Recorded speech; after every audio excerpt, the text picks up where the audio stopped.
La campagne, justement, vous l'axez sur quoi? Parce que c'est une campagne quand même locale. Est-ce que vous gardez des thèmes nationaux transposés à la Corrèze ou c'est vraiment des thèmes corréziano-corréziens, on pourrait dire? Et les thèmes nationaux, les problématiques nationales, on les retrouve en Corrèze.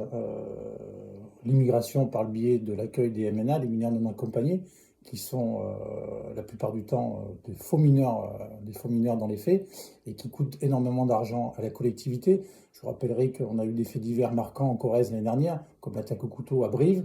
On a eu également les menaces islamistes à Edmond-Perrier et à Marie Curie. On n'est pas du tout épargné par ce genre de choses. Il y a également une thématique qui est très importante et qui touche tout le monde, c'est la thématique des déserts médicaux.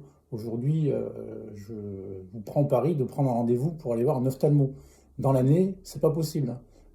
Si j'ai fait le cas avec une de nos adhérentes qui a un problème dentaire, en pleine semaine, impossible d'avoir un rendez-vous. Et la seule chose qu'on a su lui dire, c'est d'appeler le 15 le dimanche pour être soigné. C'est tout à fait inacceptable. Et aujourd'hui, l'espérance de vie en Corrèze est 2,2 années de moins que dans les milieux urbains. On a beaucoup moins de médecins. Et les maisons de santé, c'est bien en faire, mais il faut des gens dedans. Et également, il en faut un peu plus. Donc le bilan de la majorité sortante est catastrophique dans ce domaine-là.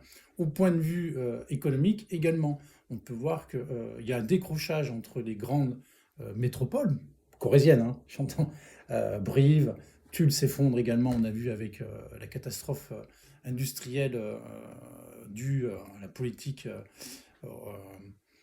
socialo-hollandaise avec Borwarner, et la ruralité ne bénéficie pas du tout du développement économique. Donc nous prenons plutôt le localisme dans ce domaine-là, et il faut être volontaire.